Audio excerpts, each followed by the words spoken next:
বু আলী শাহ নামে একজন আল্লাহর ওলি ছিল, বিশাল আল্লাহর ওলি, বুজুর্গ ওলি, কামিল ওলি। আহারে বিশাল আল্লাহর ওলি বু আলী শাহ কালান্দার রহমাতুল্লাহ আলাইহির একটা ঘটনা বলি বাবুজি। ও আমার সোনা মানিকেরা, আমার চন্দনপুরের বাবাজি ভাই জানেরা, একটু শুনবেন গভীর ভাবে, মা আপনারাও শুনবেন গো। তালবে ইলমরা আপনাদের বাড়ি বাড়িতে হয়তো যায়, শুনেন শুনেন শুনেন। তালবে ইলমকে ছোট মনে করবেন না, এই তালবে ইলমকে খারাপ মনে করবেন না, এই তালবে ইলমকে ভিখারি মনে করবেন না। না না না না, শুনেন শুনেন। তবে আমরা দেখি যে তালবে ইলমরা শয়তান বেশি হয়, দুষ্ট বেশি হয়, হয় না? হয়। এমন একটা দুষ্ট ছেলে বু আলী শাহ কালান্দার রহমাতুল্লাহ আলাইহির মাদ্রাসাতে। ওই ছেলের আব্বা নাই, জনম দুঃখিনী মা।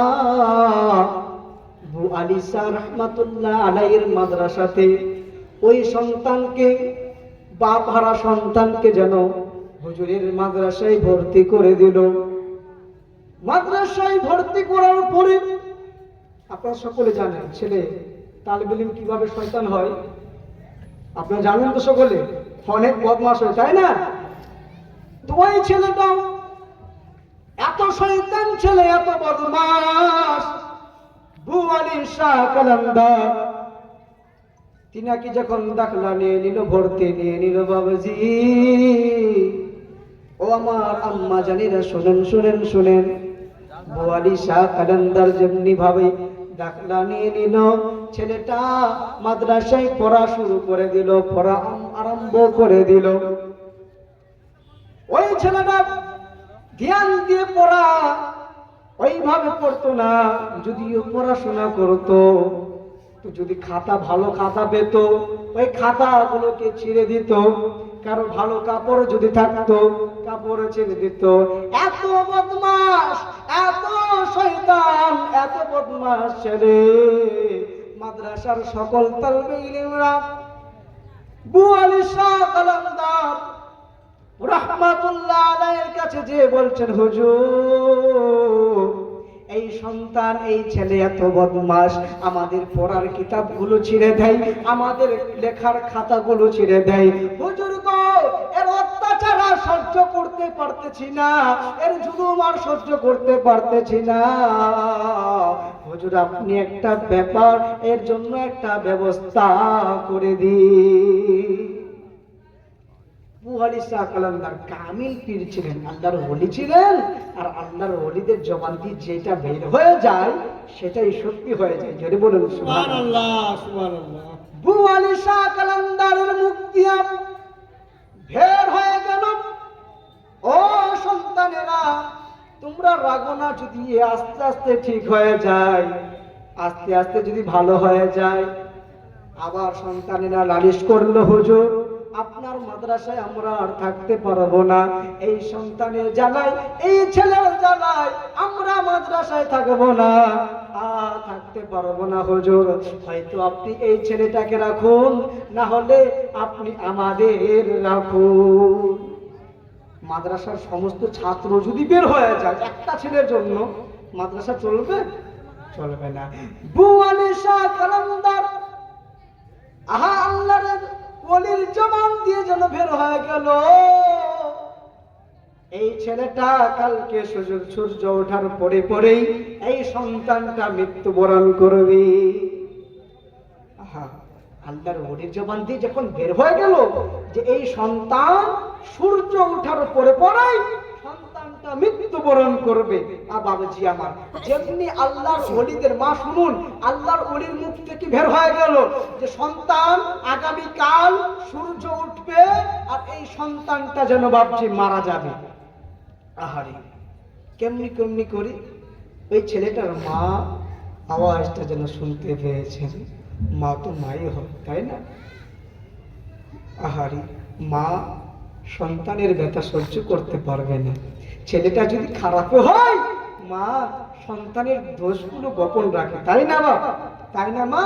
আহারে মাগুলো আমার খুব ভালো হয় গো। মা মায়ের মতো আপন কেউ হয় না, জোরে বলেন সুবহানাল্লাহ, সুবহানাল্লাহ। ওই জন্য তো কবি বলছেন, আমার লাইগা কাঁদলা মাগো সারাটি জনম, কোথায় গেলে পাবো আমি এমন আপনজন, কোথায় গেলে পাবো আমি এমন আপনজন। 10 মাস ঘুমাওনি মা গর্ভে যখন আমি, কত কষ্ট করেছ মা গো জানে অন্তর জামি। 10 মাস ঘুমাওনি মা গর্ভে যখন আমি, কত কষ্ট করেছ মা গো জানে অন্তর জামি। যে আমার মুখের দিকে, বাচ্চা যখন জন্ম নেয়, যে আমার মুখের দিকে জুড়াইতে দুনয়ন, কোথায় গেলে পাবো আমি এমন আপনজন, কোথায় গেলে পাবো আমি এমন আপনজন। এইবার যেন মা শুনতে পেরেছে বাবাজি যে আল্লাহর ওলি বদুয়া করে দিয়েছে আমার সন্তান কাল মারা যাবে। আল্লাহ, মা দুয়ায় পড়ে গেল, নামাজ পড়ার পরে আল্লাহর কাছে দোয়া করছে, আল্লাহ আমার ছেলে বড় গুনাহগার, আমার ছেলে বড় বদমাশ হতে পারে, আল্লাহ তো তোমার নবীর ঘরে গিয়েছিলাম গো আল্লাহ। আল্লাহর ওলির জবান দিয়ে বের হয়ে গেছে, আল্লাহ গো এই ছেলে যদি মারা যায় আমার একটাই সন্তান, আমি ব্যথা সহ্য করতে পারবো না, ও আমার আল্লাহ আগামীকাল সূর্যই উঠাও না। সুবহানাল্লাহ, সুবহানাল্লাহ। মা যেন কান্না করতে শুরু করে দিয়েছে। আল্লাহ, আল্লাহর ওলির মুক্তি যা বের হয়েছে তাই সত্য। আল্লাহ গো আমার সন্তানটা যেন কালকে মারা না যায়। আল্লাহ তুমি সূর্যটাকে উঠাইও না, আল্লাহ তুমি সূর্যটাকে তুলবা না। এইবার মা পুরো রাত যেন বাবুজি কান্না করতে শুরু করে দিয়েছে, কান্নায় মগ্ন হয়ে গেছে, আল্লাহর কাছে দোয়া করে। এইদিকে বাবা রাত গভীর হয়ে গেল, রাত যেন শেষ হচ্ছে না, অন্ধকার যেন ছুটছে না। লোকেরা দূরায় দূরায় শাহ আবু আলী কালান্দার হুজুরের কাছে এসে বলছে, হুজুর কি ব্যাপার, কিয়ামত হয়ে গেল নাকি? এটাকে কিয়ামতের আলামত নাকি হুজুর? আমাদের সবাই ঘুম ভেঙে গেছে, তারপরও সূর্য উঠছে না কেন? সূর্য কেন তুলো হয় না? সূর্যর মুখ কেন দেখতে পাই না? কিয়ামত হয়ে গেল নাকি? শাহ আবু আলী কালান্দার রাহমাতুল্লাহ আলাইহি যেন বলতে লাগলো, আহারে আমি নিজেও বুঝতে পারছি না কেন সূর্য উদয় হচ্ছে না। সুবহানাল্লাহ, রাত যেন দিগির হয়ে গেছে, সূর্য আর উঠছে না। ওইদিকে যে মা জনম দুঃখিনী মা দোয়া করছেন, ভাবছি আমার এইবারে যেন বাবা ভুয়ালি শাহ কালান্দার বলছে, চলো বাবা চলো চলো একটু দেখি কি কারণে সূর্য উঠছে না। আল্লাহর ওলি যেন বাবা রাস্তায় হাঁটতে হাঁটতে হাঁটতে হাঁটতে ওই যেন আব্দুল রহমানের মায়ের বাড়ির সামনে হাজির হয়ে গেল। দেখতে পাচ্ছে কে যেন একজন আম্মা, কে যেন একজন মা, দুই হাত চোখের পানি টপ টপ করে পড়ে, আর মা যেন কান্না করছে, আল্লাহ আর সূর্য উঠায় না, সূর্য উঠালে আমার সন্তান মৃত্যুবরণ করবে, আল্লাহ গো সূর্য উঠিও না, সূর্যটাকে উঠাইবা না। আল্লাহর ওলি শাহ আবু আলী কালান্দার রাহমাতুল্লাহ আলাইহি যেমনি বাপজিন দেখে নিল, এবার আল্লাহর ওলি দোয়া করছে, আল্লাহ ও আল্লাহ, একবার ডাক দিয়ে বলুন তো আল্লাহ। আওয়াজ খুলে বলুন না আল্লাহ। আল্লাহকে ডাকতে কি ভয় লাগে, ডর লাগে? আল্লাহ রে ডাকে রে বান্দা, আল্লাহ রে ডাকে রে বান্দা, আল্লাহ বলে ডাক। আল্লাহ রে ডাকে রে বান্দা, আল্লাহ রে ডাকে রে বান্দা, আল্লাহ বলে ডাক। ও তারে ডাকতে পারলে তোর জীবনের গুনাহ হবি মাফ। ও তারে ডাকতে পারলে তোর জীবনের গুনাহ হবি মাফ। আল্লাহ রে ডাকে রে বান্দা, আল্লাহ রে ডাকে রে বান্দা, আল্লাহ বলে ডাক। একবার আওয়াজ খুলে বলুন তো আল্লাহ। একবার আওয়াজ খুলে বলুন আল্লাহ। এই ডাকটা আমার আল্লাহ কবুল করবেন, যদি বলুন সুবহানাল্লাহ। আল্লাহর ওলি শাহ আবু আলী কালান্দার রাহমাতুল্লাহ আলাইহি যেন দোয়া করছেন, আল্লাহ আমি দোয়া করে দিলাম এই সন্তানের হায়াত বাড়িয়ে দাও। আওয়াজ খুলে বলুন না সুবহানাল্লাহ। এই সন্তানের হায়াতকে বৃদ্ধি করে দাও। আল্লাহর ওলি বাপজি যেমনি দোয়া করেছে, সূর্য যেন উঠে গেল, সূর্য উদয় হয়ে গেল, আল্লাহর দোল ওলির দোয়াতে সেই সন্তানটা আবার বেঁচে গেল। জোরে বলুন সুবহানাল্লাহ। এটাই হলো আমার আল্লাহর ওলিদের কারামতি। ওই জন্য আপনাদের এটাই বোঝাচ্ছি যে আজকে আপনি তালিবে ইলমকে ভালোবাসবেন বাপজি, এই তালিবে ইলমকে মুহাব্বত করবেন, তো আমার আল্লাহ আপনাকে মুহাব্বত করবে। জোরে বলুন সুবহানাল্লাহ। 10 টাকা যখন কোন তালিবে ইলমের হাতে তুলে দিবেন না, আহা, তালিবে ইলমটা যদি আল্লাহর কাছে দোয়া করে দেয়, তো কিতাব লেখনেওয়ালা লেখে যে তালিবে ইলমের দোয়া কারেন্টের মতো কবুল হয়ে যায়। জোরে বলুন সুবহানাল্লাহ। তালিবে ইলমের দোয়া কারেন্টের মতো আল্লাহর দরবারে যেন কবুল হয়ে যায়। আওয়াজ খুলে বলুন সুবহানাল্লাহ। তালিবে ইলমকে মুহাব্বত করুন। একবার দরুদ শরীফ পড়ুন, আল্লাহুম্মা সাল্লি আলা সাইয়্যিদিনা মুহাম্মদ ওয়া আলা আলি সাইয়্যিদিনা মাওলানা মুহাম্মদ হৃদয়ের মাঝে। বাপজান যারা দাঁড়িয়ে আছেন একটু বসুন আল্লাহর রহমতে। এই যে তালিবে ইলমদের কথা বলছে, আলিম ওলামাদের কথাই বলছে, সুবহানাল্লাহ সুবহানাল্লাহ। এদের চেহারা দেখলো নাকি হবে, যদি বলেন সুবহানাল্লাহ। মায়েরা আমার বসে যান একটু। হৃদয়ের মাঝে একটাই বাসনা, যাবো আমরা সোনার মদিনা। আওয়াজ করে বলেন সুবহানাল্লাহ। হাত উঠিয়ে বলে দেন ইয়া রাসূলুল্লাহ। হৃদয়ের মাঝে একটাই বাসনা, যাবো আমরা সোনার মদিনা। আর আমরা সবাই নবীজির দিওয়ানা। আপনার দিওয়ানা না নবীর?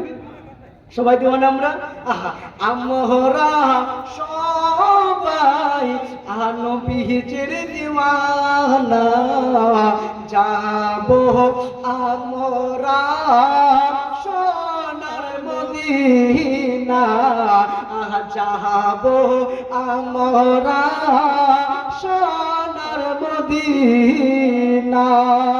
থাকিত যদি দুইটি ডানা, থাকিত যদি দুইটি ডানা, উড়ে যেতাম সোনার মদিনা, উড়ে যেতাম সোনার মদিনা।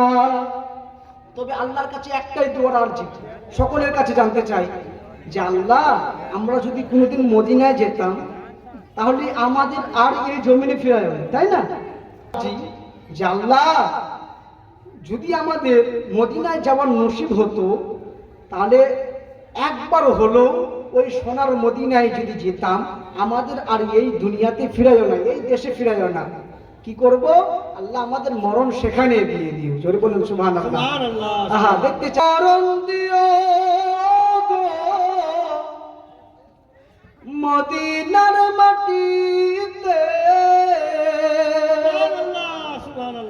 মরণ দিও গো,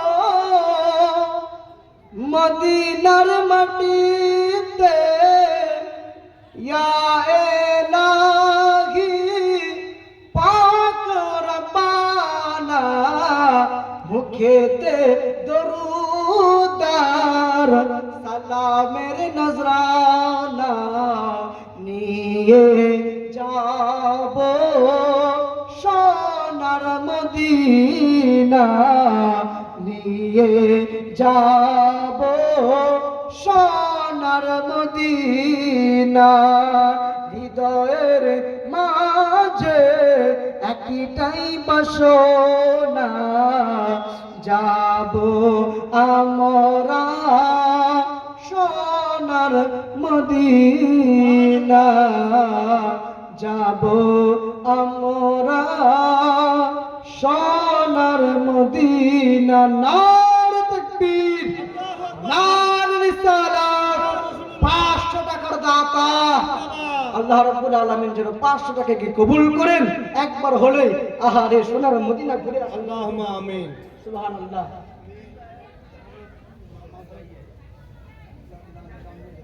সুবহানাল্লাহ, মাশাআল্লাহ।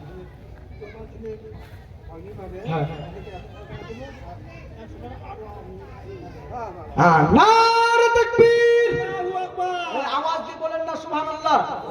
এক নারে যখন লাগাবো, শেষ নারা লাগাচ্ছি, একটু ঈমান দিয়ে নারা যেন বাইরে আওয়াজ যায়। সুবহানাল্লাহ।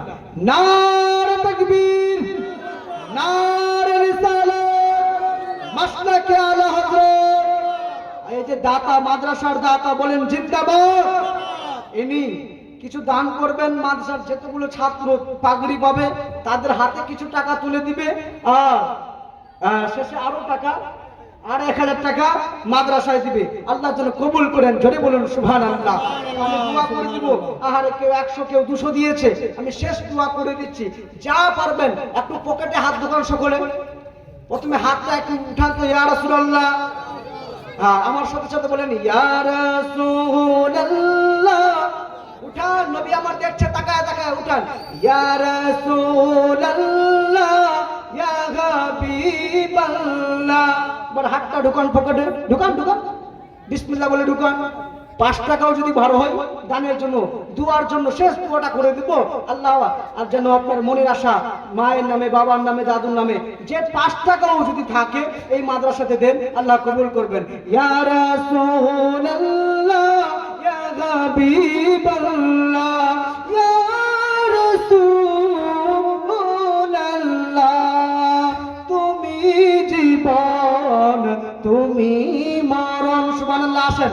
আহা তুমি জীবন, তুমি মরণ, তুমি মোদের আশার আলো, তাই তো তোমায় বাসি ভালো। হৃদয় মাঝে ফুলদানিতে গেঁথে রেখেছি পরাণের মালা। ইয়া রাসূল আল্লাহ, বলেন ইয়া রাসূলুল্লাহ, ইয়া হাবিবাল্লাহ, ইয়া রাসূলুল্লাহ,